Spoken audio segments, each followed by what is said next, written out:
Hey, Bruce, we talk a lot about the veteran leadership of this team, but I mean, with this win, with what Bergeron did, Krejci, Chara, how much does this win is accounted for by that leadership?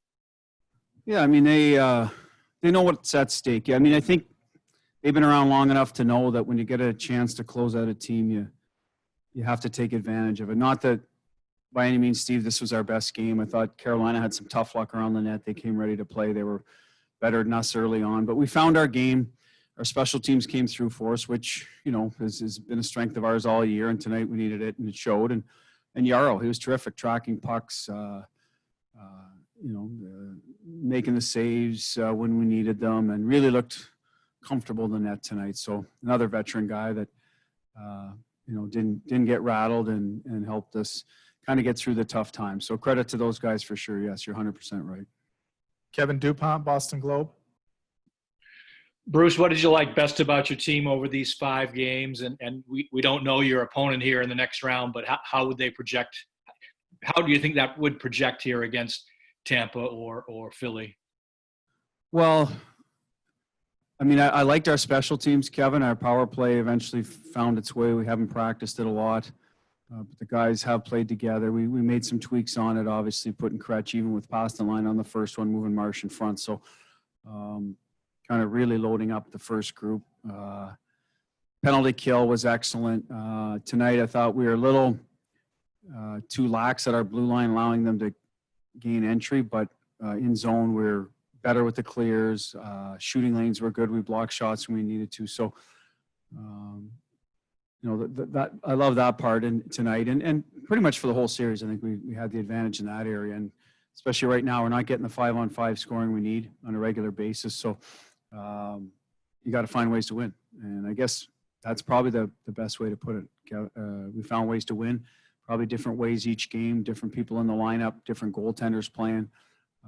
So that was the best part of this first round, and I think our lineup now will get a little more solidified as we go. Hopefully Pasta is no worse for the wear tomorrow. Yarrow's got the net. You make a few tweaks here and there on maybe the third line, so to speak, and we put Cliffy in. But in general, it looks like we're better prepared now in terms of chemistry and stability in our lineup going forward. Fluto Shinzawa, The Athletic.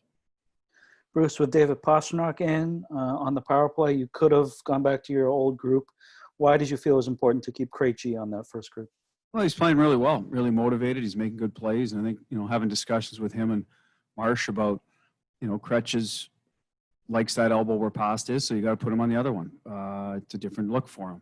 And then Marsh moves off his elbow into the net front where you're going to take a little more of a pounding. So they had to be willing to do that. I mean, we had a pretty good power play as it is the other way. So, but this is a way to get Krejci more involved. And then with Pasta not having a lot of reps too, Fluto, I think you saw the puck move around to the other side a little bit more, and because those guys are more into the game flow of things. So that was the other reason. And Pasta certainly did his job on it, got to the front of the net, a couple of good shots, obviously picked up a couple of helpers on it, made some good plays. So that was a part of the game. We were hoping he'd get back quickly, his hands, and he's going to need to get his legs under and his battle level up. But so that was the reasoning behind the power play. Those guys were all amenable to being in one group, and it worked out for us. Dan Roach, WBZ. Bruce, just a simple question. Excuse me. With all that's gone on to get to where you guys have gotten to, how nice is it to get that first series win under your belt and move on? And obviously that first round can be difficult to move on from the next opponent to the next opponent as time goes by. Well, it has been, Dan. For us last year, it took us 7 games. If people might forget, we went all the way to Game 7 of the final. We were down 3-2 coming into this particular building. Had to beat Toronto in their own building to extend the series. Then we went home and won Game 7. And the year before, we beat Toronto in 7. Now we had a lead in that one, but still, the first round, teams are hungry. They're relatively healthy. Carolina came in here feeling really good about their game after they swept the Rangers. So, you got to be careful and make sure you're close to your game, but keep building it as you go along. But and we found it. We found, like I said, found ways to win. So I'm proud of the guys. We went through a little bit of adversity. Every team's going through it here. We did it with some of our personnel, but you sort of keep the trains running on time, so to speak, and do your job. And our guys have really grasped, sort of that culture we've created here, and full value, I think, for the series win. We'll do a few more for Coach Matt Porter, Boston Globe. Bruce, your first handshake line up in the bubble. What stands out to you? Any specific words that were more meaningful that you shared or heard? No, I mean, typically, Matt, it's there's a congratulatory from the other side, and from our side, it's hard fought series. You might talk to a player here or there. I did not. I talked to the coaching staff over there. Obviously, Rod. I mean, his team plays hard. They just lacked a little finish in some of the games.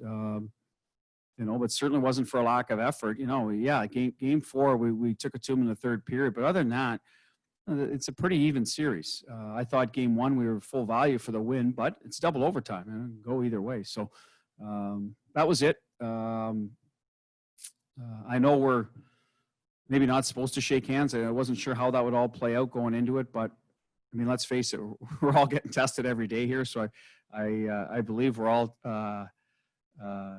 healthy and shouldn't be passing anything on to the other group. We'll do 2 more questions for Coach. Jimmy Murphy, Boston Hockey Now. Hey, Coach, congratulations on just getting back to Krejci. He's just so consistent, both regular season, but even more so in the playoffs. What have you learned and I guess respected most about his game, his professionalism in your time coaching here? Well, I've learned that he's a big-time player. I've seen it in the playoffs now. Every year I've been here. Don't over-analyze maybe some regular season games at times if he's not put in key situations. I know that we've used Jimmy last minute a lot since I've been here with Krejci, with Bergie and Marsh, and he on the right wing, and he always rises up in those occasions. Game 3 is a great example of that. The play he made on the wall to flip it to Marsh, the composure play. There's still 35 seconds left in the game, and he gets a puck out under duress and playing the wing. So I've learned that about him. He's a real competitor. Good team guy, well liked in the room, quiet. I think a good hockey mind. Can always talk to him about the game and get good responses and good dialogue. And guy that loves the game. He just doesn't show it maybe like some other people would, because he is kind of more of a composed guy that way, but certainly one of the more fiercer competitors in terms of inner drive that I've been around here. We have time for 1 more. Kevin Dupont. Kevin, go ahead if you have a follow-up. Bruce, it's Wednesday. You won't play again now till Tuesday, Wednesday. How do you fill up a week here in the bubble, and is that a concern? Is that I know that. Is that a fact? If the teams, everyone closed out, they wouldn't start early. That's what you sort of wonder now, because you're right away you're thinking of the next series, preparing your team. Obviously, you're going to be off tomorrow, but we'll see about that. But if that is in fact the case, it's not like your typical time off where you get away from the rink and you're with your kids and your family and doing some outdoor activities. So hopefully we can plan something. I know that there was talk, Kevin, I'm just speculating here, so don't quote me on this, or that the NHL talked about building in some excursions as we went along. So maybe those will take place once the first round's over. I don't know. Otherwise, guys are pretty much what they've been doing. We're certainly going to practice, but they have to fill their days, whether there is a pool here, the golf simulator, the pickleball. There's a field outdoors. We'll probably try to schedule something over there, whether it's touch football or soccer. But at the end of the day, there's not a lot of different things you can do, and we'll just sort of continue to focus on the task at hand and enjoy our time off, lick our wounds, so to speak, and get ready for the next round. Coach, thank you for your time. Thank you.